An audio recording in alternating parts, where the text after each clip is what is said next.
All right, so Alabama State's Desiree Horn was named SWAC Woman of the Year. All right, Alabama State track and field standout Desiree Horn has been named the Southwestern Athletic Conference 2018 Woman of the Year. Horn, who graduated magna cum laude from Alabama State University earlier this year, was a vital member of what is currently one of the most dominating runs of success by a single program, regardless of sport and conference history. And hey, let me say, magna cum laude. I ain't get good grades in school. I called it magnum cum laude, and it's magna cum laude. So yeah, I ain't even come close to it. And what the old black folks say, I graduated. Thank you, Lordy. Yeah. School wasn't good to me. So, the SWAC Woman of the Year selected by league committee members using the metric scoring, defining the guidelines and specific criteria during the candidate review. The selection process includes a review of student, athlete services and leadership, academic achievement, athletic assessment, and personal statement. Candidates nominated must have a minimum of a 2.5 GPA and participate in one of the number of institution-sponsored sports. With her selection as SWAC Woman of the Year, Horn was also league's nominee for NCAA Woman of the Year. The Houston, Texas native garnered all conference honors 11 times during her stint with the Lady Hornets track and field program, competing in the long jump, 100-meter dash, 60-meter dash, and 4x100-meter relays. She qualified for the NCAA East preliminary regionals in each of her 4 years as well. She was part of 8 conference championship-winning teams and most recently concluded her collegiate career with an appearance in the 2018 NCAA Outdoor Track and Field Championship, during which the Lady Hornets 4x1-meter relay team finished 20th in the nation. Away from track, Horn was one of the SWAC's most active student athletes with her community service. She volunteered for multiple hours at the Kaboom Playground, Towards for Tot Salvation Army, Tyson Manor Health Facility, American Red Cross, the Learning Tree, and the Children's Center. The epitome of a true scholar athlete, Horn was a 4-time member of the Dean's List, a 2016 inductee into Psi Chi, the International Honor Society in Psychology, and was a psychology club member. I graduated in psychology. I didn't know that club existed. The NCAA Women of the Year program honors the academic achievement, athletic excellence, community service, and leadership of graduating female college athletes from all 3 divisions. To be eligible, a nominee must have competed and earned a varsity letter in an NCAA-sponsored sport, must have completed eligibility in their primary sport, and must have earned her undergraduate degree by summer 2018. This year marks the 28th year of the NCAA Woman of the Year, with 581 nominees this year, the most ever in the history of the award. Honorees this season make up 20 different NCAA sports and 170 multi-sport athletes recognized, including 109 two-sport athletes. There are 4 pillars for the NCAA Woman of the Year award: academics, athletic, service, and leadership. And Desiree Horn got all of that. Go Desiree, it's your birthday. Not Philly, but it just gonna sit because it rhymes with your name. Hey, but you all know how we do, and how we get down, and how we show some love. So from the Fix Sports Podcast and the Free to Train Network all the way to Alabama State and Desiree Horn, we want to give you a roaring round of applause. Oh, Desiree, your last name's Horn. You've been named the SWAC Woman of the Year, and you were alive since the day you were born.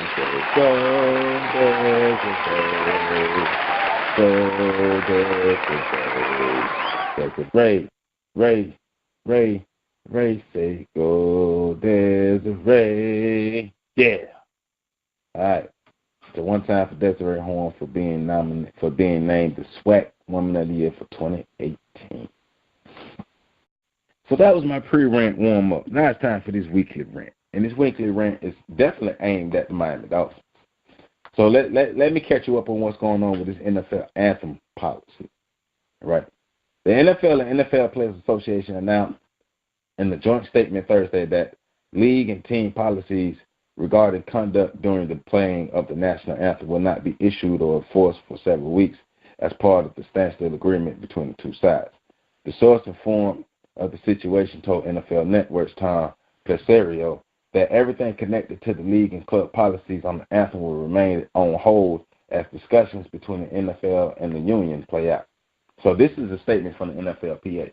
The NFL and the NFLPA, through recent discussions, have been working on a resolution to the anthem issue. In order to allow this constructive dialogue to continue, we have come to a standstill agreement on the NFLPA's grievance and on the NFL's anthem policy. No new rules relating to the anthem will be issued or enforced for the next several weeks while these confidential discussions are going on. The NFL and NFLPA reflect the great values of America, which are repeatedly demonstrated by the many players doing extraordinary work in communities across our country to promote equality, fairness, and justice. Our shared focus will remain on finding a solution to the anthem issue through mutual good faith commitments outside of litigation. Man, the anthem thing ain't no issue unless you're racist, right? So the development comes after a Miami Dolphins source told the NFL Network's Ian Rappaport that the NFL was requiring every team to submit conduct rules for the national anthem before players reported to training camp. The Dolphins had already submitted their plan to the league since their rookies reported to the training camp Wednesday, Rappaport reported.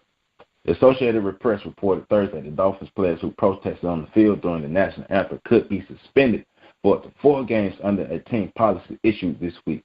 The AP added that the Dolphins' anthem conduct policy was under a large list of conduct detrimental to the team. Wow.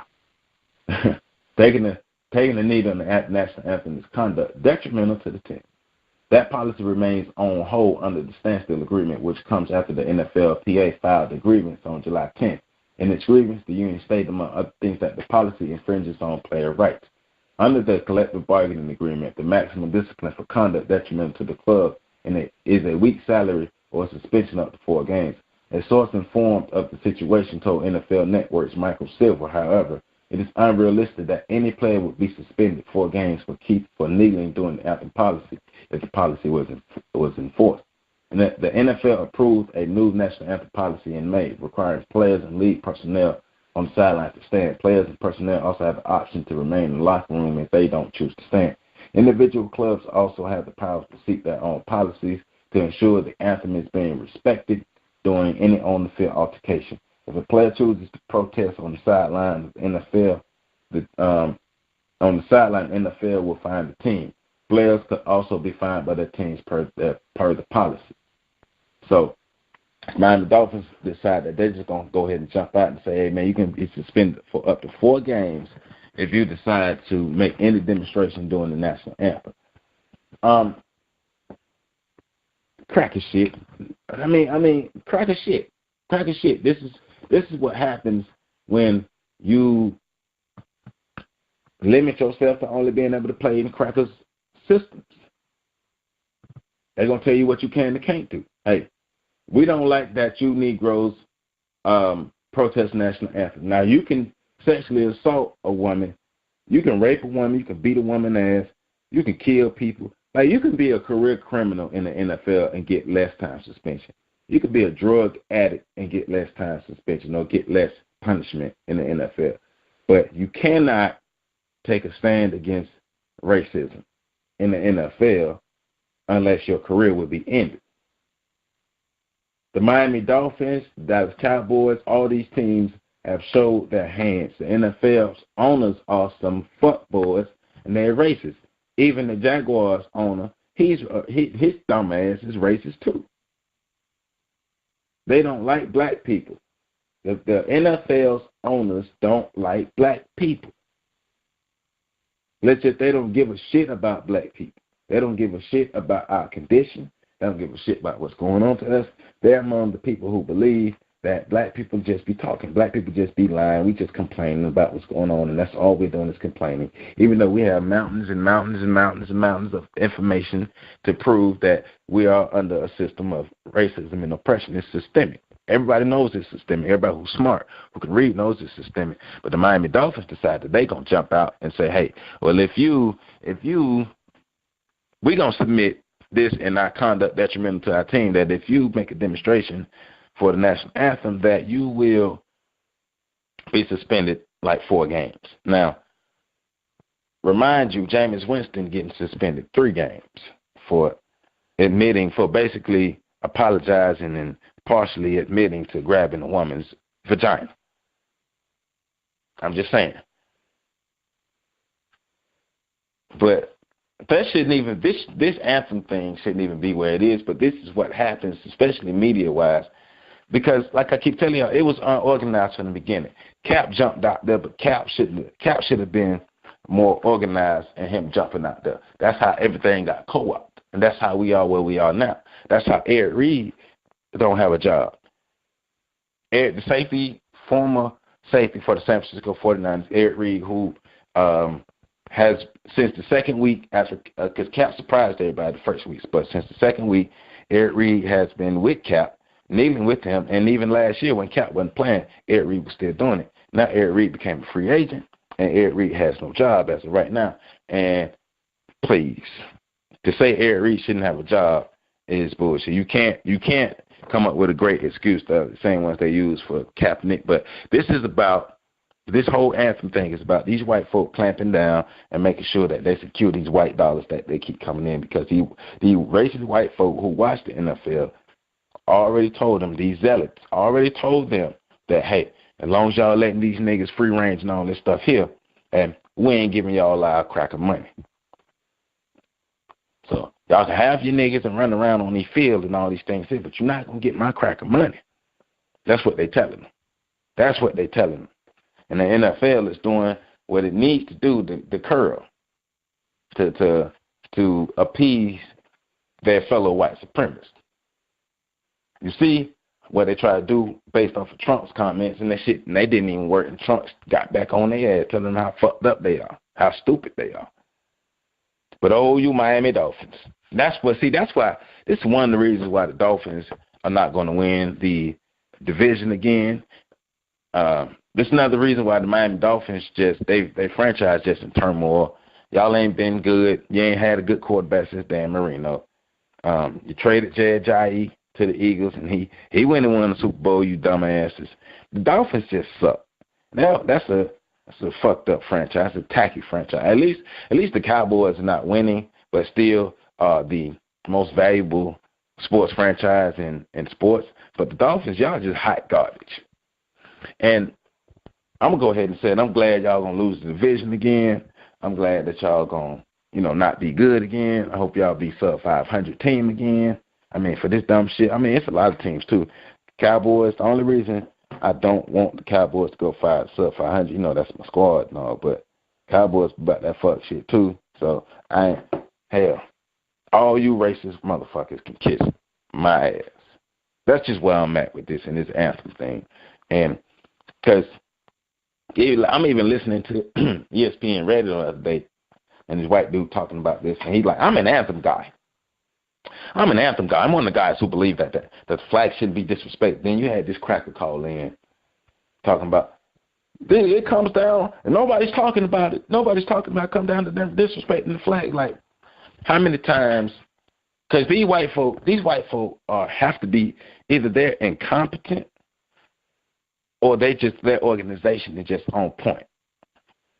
Because they're constantly talking about how it's about the disrespect of the flag and the military.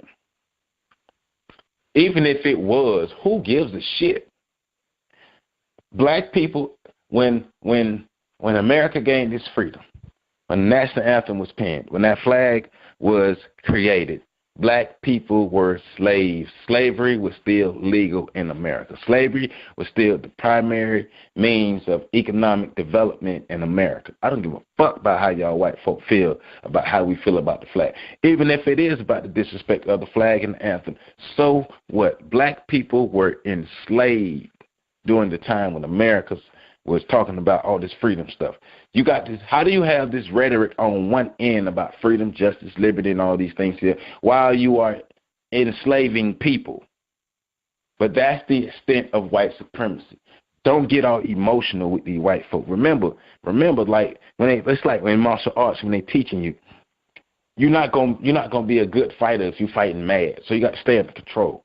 So we're going to fight, but we're going to fight back, and we're going to stay under control. We're not going to let these folks get us mad and get us all riled up and have our heads all willy-nilly and all these things. But we know what's going on. We know what they're doing. They're piling on. What they're trying to do is make sure they further suppress this message or the movement or the kneeling of the anthem. They want to further suppress it, and they want to send messages to the people in the future to say that it's not an athlete's place to take a stand against things that they feel are going wrong in society. If you are a black athlete and you want to take a stand to protest racial injustices, you can't do it. That's what they're trying to tell you. So future generations, y'all get ready to tell the NFL, NBA, NHL, all these other professional sports leagues to kiss y'all asses. Because you got to take a stand. It's your duty to take a stand. Guess what? Because some of y'all can act like y'all don't. It's not your duty, like the Michael Jordans and all those cats. But if the black athletes before you didn't take a stand, your black ass wouldn't be able to be like it is. You wouldn't be where you are today. Because I don't give a shit about none of that. It's your duty to take a stand. It's your duty as a black athlete, because motherfuckers died for you to just be able to simply exist. Simply exist. People got fucked up for you. There's some people whose whole lives were ruined, taking the stand against injustice, real stands where their lives were put in harm's way. So you got a duty to take a stand. I don't give a fuck what these leagues say. Fuck the Dolphins and everybody else, the NFL and the NFLPA and everybody who's doing it wrong. Fuck them. Anybody who agreeing to this racist cracker shit, fuck them. It's your duty, black athletes, it's your duty to take a stand against racial and social injustices against black people. Fuck them. Fuck that flag, man. Fuck the anthem. Those things are not symbols of freedom, justice, and equality, none of that stuff for black people in America. How are those? It's hypocritical. Like America is the country that can see all injustices that happen except racial injustices. They can see other injustices, but they can't see racial injustices. Right? Like, let you say something that they deem derogatory against the LGBTQ community, and it's a fucking firestorm. But a black person can literally get shot dead for doing nothing by a white person on camera in front of everybody. And it's not an act of racism. It's not an act of terrorism, and the white person can get off. See, these are the things that Cap was taking the knee for. This is what Cap was taking the knee for. It was unorganized, but this is what it was taking the knee for. So you black folk, we're going to have to start making a decision, man. We got to start our own league. Fuck protesting the NFL. We have to start our own league. Protesting the NFL ain't good enough. We have to start our own league. And I'm going to stay on that perch of us getting together as a collective and starting our own league. Don't tell me we can't, because we can. If all you black people who listen to this and have the mindset of, well, we can't start our own league, that's because your ass ain't got no vision. That's because your ass ain't got no vision, you ain't got no faith in yourself, and you got low self-esteem for the group of people. So you mean to tell me all the black people in America, if we chose to work together, even 10%, 5% of black people in America who got money, who can make things happen, if they work together, we could start our own league? You mean to tell me we can't? So we're brilliant. We're graduating all these numbers of people from college, but we can't manage to start a professional football league. Like, we got the highest numbers of degrees graduating, but we can't put our minds together to start our own shit. If you're telling me that, you crazy. Because until we do that, we're going to be complaining about these crackers doing this fuck shit. That's all I'm saying. Maybe y'all comfortable complaining. I'm not. Complaining ain't never fixed shit. It never has, and it never will.